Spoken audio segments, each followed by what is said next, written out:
I know. I thought we could do a switcheroo, but no, yeah. So I'm Dr. Newman. I'm the director of the BMW Center for German and European Studies, and I'm going to ask the president a few questions, and then we'll open it up for Q&A. So first of all, I want to thank you for your remarks, which I thought were very, I don't want to say blunt, but they were to the point, and they are addressing these really major shifts in the transatlantic relationship, and where we need to fight, I think, and put in a little bit of elbow grease to get things done. I wanted to just kind of follow up on two different pieces. So the first is there was a speech that President von der Leyen gave on Saturday where she was addressing what Europe needs to do in what she described as a fundamental shift in the international order, where markets are no longer just about prosperity, but also vulnerability, and where states were weaponizing interdependencies against each other. And this goes kind of against the fundamental pillars that we always assume of the transatlantic relationship, where trade just brings prosperity and peace. And I'm wondering, for the next generation, what can be the building blocks? I agree with her fundamental assessment, but then what is the basis of this partnership in a world where there are these contradictions built into these types of economic relationships? Well, I think that speech came from a result of very difficult thought processes that we went through last week, where prime ministers, heads of state and government got together and said, look, where can we go forward in terms of, in this case, crippling further Russia's war machine, which is cynically using everything it has in order to bomb Kiev every day, to where autocracies are quite brazenly trying to disrupt everything we've built in countries that are in our immediate neighborhood, but also in countries that are further away but impact us, to what do we mean by open trade, when it is very clear that some countries would seek market dominance at the expense of others. And that is a completely opposite to anything we studied, we've grown up with, because trade should be seen as a win-win for everybody, consumers across the world, companies across the world, free flow of economy, people and capital. And we tend, and this is not a new thing, to sometimes feel comfort in doing the opposite. And I think as Europe, having looked back in the last 5 years, where we were first thrown into an unprecedented pandemic, where walls were rebuilt rather than brought down, to a war on our continent, and to, yes, a complicated relationship with our allies. I also want to say that complicated relationship, that sort of crisis management that we're dealing with, has also led us Europeans to get out of our comfort zone. A comfort zone where for many years we thought somebody else would solve our problems, where the US would come in whenever we were in trouble, where we let our defense expenditure slide, and where we thought those countries that were pretty, unpredictable in our neighborhood could still provide us with cheap sources of energy. And against that background, we need to see how we're going to navigate. How are we going to redivest into clean energy, but also, understandably, rely on others for what we used to rely on from Russia? Two, how do we expand on a relationship which is quite complex with China, where you have market dominance, an inability to compete, but also a challenging narrative that you need to overcome. But this also means, and that was, I think, sort of the conclusion of the President's speech, is that means we need to seek allies where we were otherwise complacent in not doing so. So we're signing trade deals across the world. We're going towards hopefully adopting the Mercosur agreement at the end of the year. we need to go, as a legislature, go through the US trade deal within our House, and we will do our scrutiny work, etc. But it is a sort of a wake-up call that is not necessarily driven by a negative outlook, but a crisis management with a new way of dealing with problems we were ignoring. And we were, I would say, that gave us pause, but also it spurs us on to do what we haven't done for too long. Great. Well, I'm excited to see that work because I think it's, I mean, it is, yeah, because it is a really remarkable just turn, you know, to think about from the four freedoms to, you know, that world to this world and how Europe has pivoted so quickly. I wanted to shift gears to a completely different conversation, which was your pitch for democracy. And I think we at Georgetown, you know, we get a lot of you know, ambassadors and leaders, and they always say, you know, we need democracy, the rule of law, you know, these different fundamental Western ideas. But I worry that for the next generation, those words really have lost meaning. And so often, as you mentioned, democracy is hard work, and it often doesn't produce, let's say, fast results. It never maybe doesn't optimize on the quick solution right away.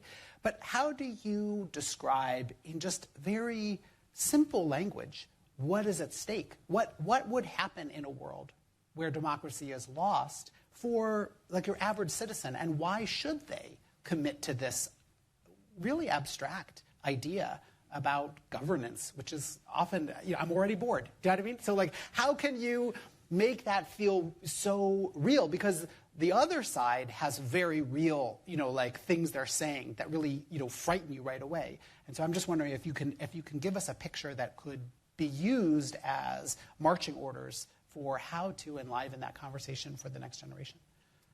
So I was a law student for a huge amount of my academic career.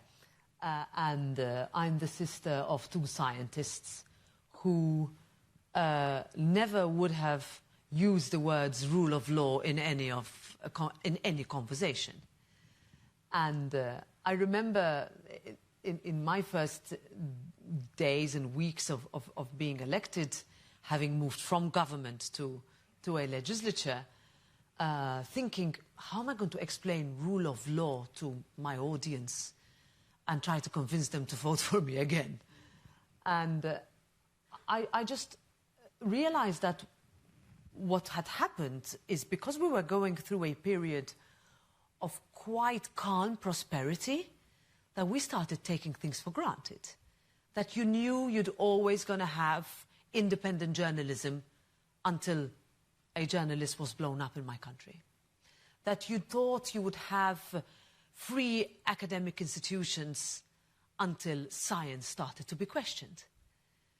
And so my responsibility and my answer to that was, now I could either just ignore it and think that my voters are always going to turn up on election day, or actually properly say there is a problem with not tackling that subject. So I chose that at my peril.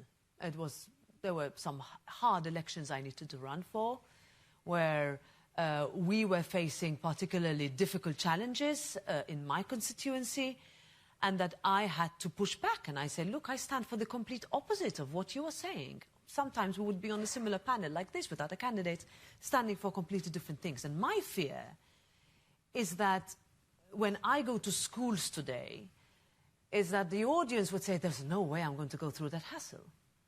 That I'm going to, you know, have an easy job in the private sector and just, let's say, focus on my personal income. And my worry is that less and less, especially women, will choose what is a very, very difficult career.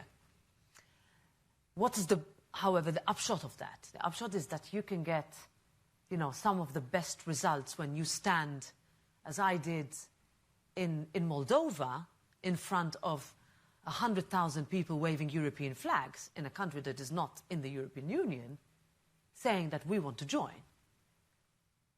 When I stood in a few days after Russian tanks rolled into Ukraine in Kiev, a bustling city that was empty, with a curfew, surrounded, I said, this is worth it. And I want to encourage as many people as possible to see this. Because people who live here look to us to open a door wide open for them. Would have been easier for me not to do that. But I'm convinced that the more inspirational a project and a dream is presented, then everything else, the decision-making, the length of time it sometimes takes, the dreams that you need to pursue become possible. And I'm still completely convinced of that. And it is something because I come from a country that for a long time wanted to join the European Union. It took a long time for us to do that. For the simple reason that we thought and we believe still, that those fundamental things that we took for granted, that I mentioned at the beginning, would be protected. And that for many young people around the world, that is the hope that keeps them going. What I want to make sure is that they continue voting for it. Because if they don't, then those who vote for the complete opposite of what they believe in will win. And if we don't fight that, we will become the minority. And I need to fight every day to do that. Is it hard? Yes. But there are enough people who are willing to do so. At the end of the day, is whether you have the courage and the political will to take a step forward, even when it's hard. There are days when you say, have I managed? And I say, maybe not so much. I need to try harder. I have 4 sons, 2 of them vote. And, you know, they ask me these questions every day. And they don't study about rule of law. They study different things. But they are also, I need to make sure that whatever I do makes it possible for them to continue believing as I believed. And my parents did. I recently heard this expression that the beginning of authoritarianism is author, and that the whole point is the leader is the author, and we lose our agency. That the whole point is that we are not allowed to have our own individual narratives or our own futures. I thought that was a very persuasive, it stuck with me, that image of like, we are written out of the narrative. Not to be too Hamilton focused, you know, like for those people that like the musical, but, you know, it's like, we want to have our own story, we want to have our own future, and if a leader is taking that over, then how can any of that be possible for us? But I thought that was just a nice frame for what I think is essentially at the heart of your comments. I wanted to take some questions, and we have, I don't know, about 15 minutes. I'm looking, 15 minutes. And so I would love to get, I see a hand in the back, I would love to get a student as our first question. I'm going to put a student on the spot because you have a story to tell too. Yes, please. No, yes, yeah. We can collect them because I talk a lot. So yes, okay, maybe let's take two or three questions. I would like to get 2 students, force you. Yeah. Well, thank you for putting me on the spot here. I'm Maurice. I'm a German student at the McCourt School of Public Policy and also the president of the European Policy Organization. So thank you for being here, first of all. And my question is about the institutional role of the European Parliament. I sometimes feel it's very hard to explain European policy to like the average voter in Europe, especially if Brussels always seems like a little bit further away. And I see that you're doing quite a bit on like communicating European policy a little bit better. But I'm curious, do you think there are like any possible changes to like the EU governance, the EU treaties or framework, which you see possible in like the next 5 years to get like the European Brussels bubble a little bit closer to the people? Thank you. Great. I'm going to take one more question over here. Buongiorno Presidente Metsola, grazie per essere qui. My name is Zubin Battaglia. I'm a sophomore in the School of Foreign Service. I really appreciated your remarks, which were really on the point, and especially the remark that the center, to hold, to be strong, it must deliver. And something that stuck to me was also something that Professor Newman said. It's harder for the center and democratic process to deliver the quick solutions that are here. And it seems that we do have a set of solutions for Europe, especially in the context the competitiveness problem. And a question I wanted to ask you is, what are the political challenges to pursue this plan, and how do you think the center can go about to pursue it? All right. So, Brussels bubble, I hate that word. Oh. I try to get out of it as much as possible, which is why I'm here. But it's a legitimate question, because we tend to, and I see it here as well, to be clear, our processes are not always the most, let's say, opaque. Our processes are sometimes full of acronyms that nobody knows what they stand for. People don't know who their members are. We have different ways that members are elected. So I come from an electoral system where it's a pretty hard job to get elected and get to convince people when you knock on their door that they will give you their vote. But then once they give you the vote, you are held accountable to them, and you need to deliver because you've met them in person.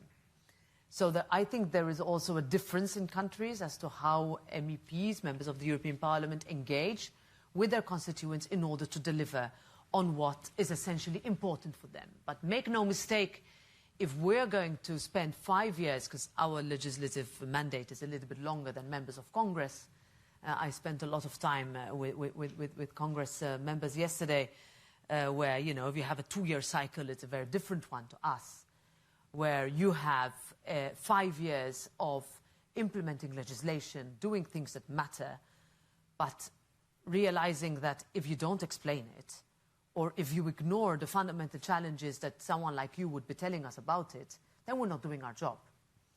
So I think we need to be much more present as European politicians on the ground. So I get to go to Germany quite a lot.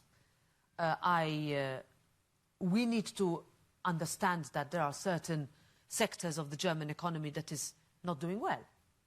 We also need to see that there is a rise in political discourse in Germany that needs to be countered. We also need to understand that the hopes and dreams of big parts of Germany, when the wall came down, have not been realized yet. And that has to be said, and we need to be honest about it, and that we don't only discuss this when an election rolls around. We also need, and I will link it to the second question, is that, you know, the political center doesn't have to be boring. It doesn't have to be always so predictable. But perhaps what we didn't do enough over the last years, and I come from that center, is that we forgot the fundamental needs of our citizens. And if our citizens are telling us, look, we need to make sure that in Europe you have access to a good job that you can be happy doing. 2, that you have a roof over your head that gives you dignity. And 3, that it's safe to walk in the street. If you can't answer those 3 from the center, then you have failed. And I think for a very long time, the establishment parties stopped talking about these 3 fundamental issues. The agenda was different, we were going through prosperity, etc., but you stopped talking about the basics. And that is what I think we need to recapture. We also went perhaps too far, too fast, we talk about slowness, etc., on certain parts of the legislation that could not be implemented. That with our own rules, we were making it impossible, still are, for some of our companies to compete. That it is still practically impossible, unless you have a lot of capital in Europe, to start a company and grow it. That it is still impossible to move capital from one market to another. So we see the US rushing. We see, frankly, in an AI race. I don't like to call it a race, but it's okay. In an AI field where, you know, a very, very different value set is in China is rushing. Where are we? So if we can answer those questions, then I think we will be able to say that that bubble is a little bit broader and includes the member countries and everybody who lives in it, but that also we have not forgotten what the very basic needs of our citizens are, and that we need to be honest about it if we have let them down. It's another thing we didn't do enough of. We thought, you know, our way would be easy to understand and could be convinced. No way, and no more. Great. Okay, I'm going to take 2 more questions. Kate and the man in the back. 20 hands. Yeah, there's a lot. Oh, sorry. Okay, and then we'll go with Wonderful. you. 3 questions. Sure. Wonderful. Thank you so much. Thank you for your words. Thank you for your really inspiring emphasis on democracy that I think is so important for all of us to hear and keep in mind. But I have a question actually following up on the questions of the EU moving to be a security actor, right? The EU was founded as a really Pacific project, right? Rejecting all of the kind of warfare that had ravaged the continent. And I work on this issue today, and I'm always struck by, even though I see a lot of things happening in the EU, the skepticism on the part of a lot of people that the EU can actually and will actually emerge as a much more sort of military power. So I'm curious, from your perspective where you sit as EP president, what you see, if you had to choose one thing that you see as the sort of biggest obstacle that needs to overcome for the EU to really have that standalone military capacity, what it would be. Thank you. Great. Yes, in the back. Hello, my name is Warren. I'm a retired federal regulator. Thank you for your remarks. I appreciated your candor, and it builds on what the last questioner was just asking about the military. So you mentioned going up to 5%, but I mean, let's be real. Except for Poland and some tiny other countries, no one really thinks that's realistic. I just was at a lecture a few months ago with a top Spanish official here on campus, and he said it wouldn't be until the mid-2030s that they could even get to 2% due to their high deficits. And I think most people think that 2 to 3% is more or less where they're going to land. I mean, and even then you have games being played like Italy claiming that the longest bridge in the world that they're building to Sicily is part of their military, you know, things like that. So, but my question then comes to, I mean, do you think the policymakers in the EU really understand like the resentment that Americans feel? Like my brother in Berlin, Germany, he pays only 30% taxes. He has the same income as me, basically. We pay 52% when you take state, local property taxes, Social Security, and things like that. We pay a higher tax rate, which people in Europe would be surprised about. We get no benefits. We don't have free tuition. We don't have free health care. We have none of these things. And I don't, like when I heard that Spanish official, I just, you know, and he's talking about, well, we have deficits. I mean, I don't think they get the resentment that Americans feel that they've been paying more than their fair share. Thank you. Thank you. I have one more question here. We can gather a few more, and then I will need to go. So yeah. Okay. Hi, Madam President. Thank you so much for being here. My name is Matilda. I'm from Portugal. I'm a master student of policy here at Georgetown. I find your speech and your approach rare, and I think it's exactly what we need right now. I've been trying to find a model for that. And one of the things that you mentioned was that we should fight the people that are trying to,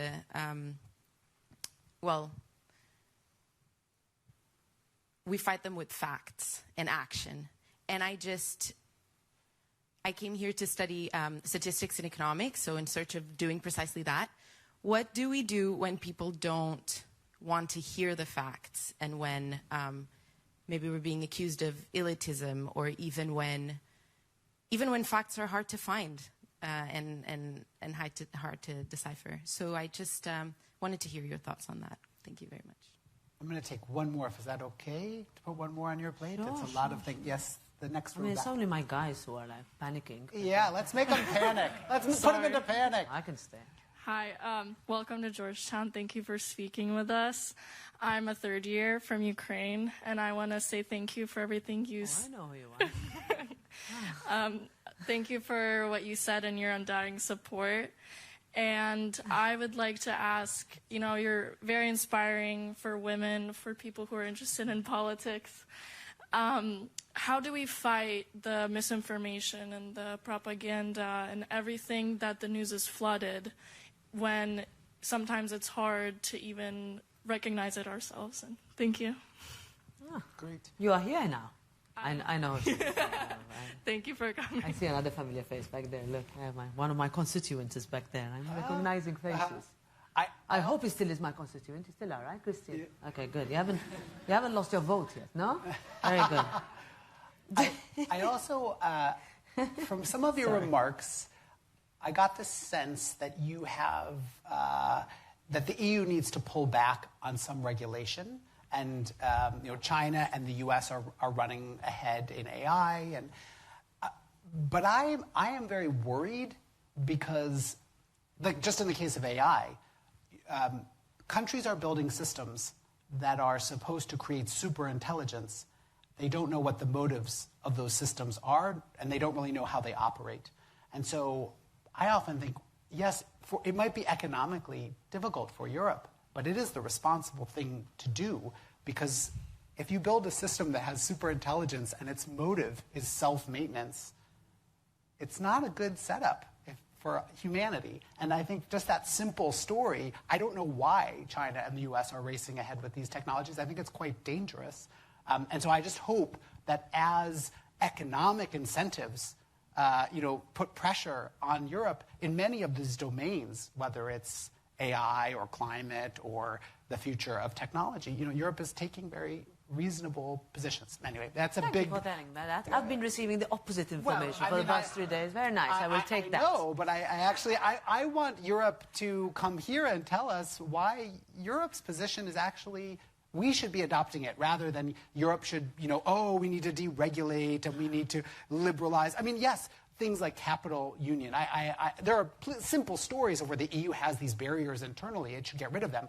But on these, fundamental about safety and the consumer, I feel like that's a place where democracy can deliver for the citizens in a very simple story of they're creating super intelligence that just wants to maintain itself, and we don't know why it works. I mean, that is...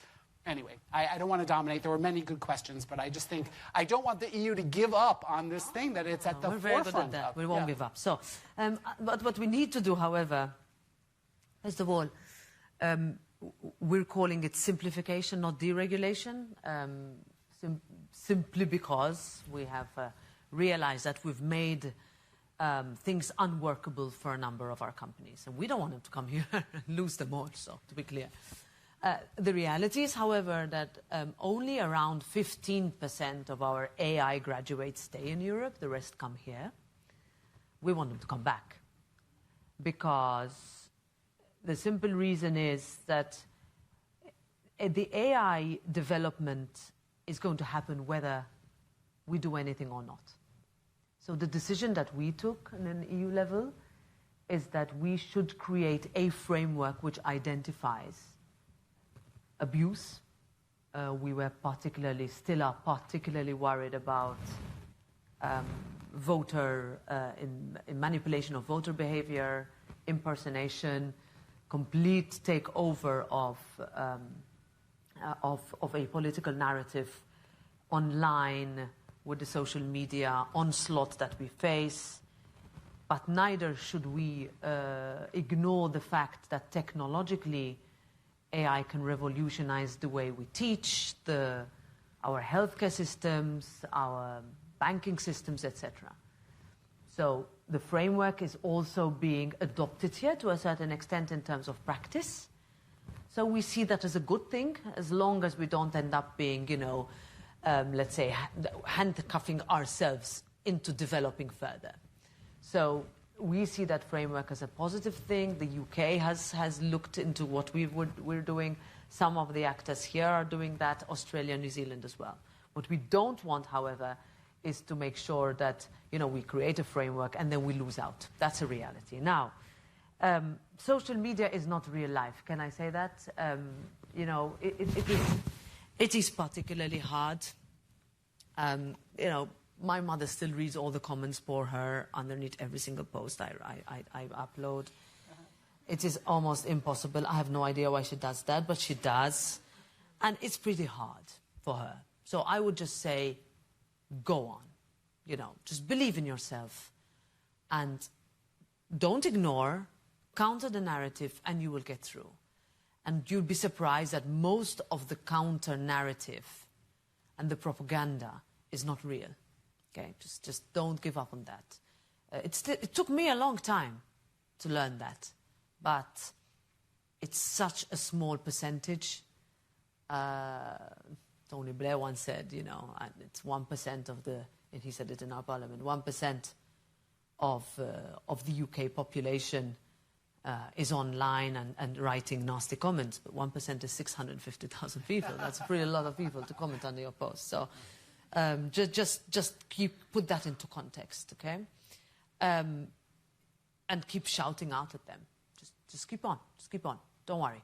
I see I cannot say it's healthy, it's a very different narrative here, you know, also young people, how they engage, it's quite difficult, but also my kids show it to me, how different it is also from here to Europe, but it's louder and you have a conversation, which sometimes we don't have enough of in Europe, especially when it comes to an anti-Ukrainian narrative that is manufactured. Manufactured, we will fight it back. Security. You know, my husband is from Finland. He doesn't want to be told that he's not doing enough. That's a country that has been spending more than 5% for many years. Even when they were alone, outside of NATO, with a 1,040-kilometer border with Russia. 100 years after almost a third of their territory was lost. Have all the other countries done that? No. But just because they're smaller does not mean they're not important. Do I wish that the bigger countries have done more and have listened? Because at the end of the day, and I will finish with your question, is that, of course, we should have done more earlier and better. We have different types of weapon systems when compared to the US, could lower costs, make us more interoperable, make it easier for the Ukrainians when we give them equipment. Is there a discussion in many countries to reintroduce obligatory military service? Yes. Could it have been done earlier? Maybe, but we're doing it. Are there countries, in one particular which you mentioned, that is on a different, let's say, stream? That's not the rest. There are countries that pay more taxes than you do here in the European Union. So you can also ask them, including the one, some from the north. My biggest, I would say, surprise. So I've been in politics for a very long time. I grew up in it. I ran many elections. I didn't get elected. And then I finally did. Now I do all right. But I was mostly surprised that when I stood up and said Russia should not have invaded Ukraine, the government of my country called me a warmonger. And I remember thinking, wow. So that means that peace means something completely different to what I think it is. And I realized that that different opinion to mine was a common one. That the further you come as a country from a conflict zone, the more exonerated from responsibility over that peace you feel. So I knew that I had to fight back with difficulty. It's been very hard. But not to let go of the moral clarity of what you think with the word peace. That being prepared, also militarily, does not mean that you are fighting. That when you talk about peace through strength, it also acts as a deterrent. For many years, governments did the complete opposite, thinking that someone else, going back to what I first said, was going to save them. So we have countries in Europe that are neutral, but some of those neutral countries have invested quite a lot in their defense. So I have been very surprised with that narrative. I've combated it, to use a very, apt word as a verb. But I've also realized that we need to fight harder in order to be able to say that if we are going to be prepared, it also means because we want to maintain peace and not the opposite. And that does not come naturally to many countries. And that is what I think we need to do better at, in order for us to meet the obligations that we have, but also to counter what the gentleman said is resentment. That word is painful because, yes, it is understandable, but I just would like to make sure that that resentment ebbs, because we're doing a lot. We could always do more, but we're on the same page. So don't give up on us. Just yet, I would say. Great. If we could thank the President for those comments.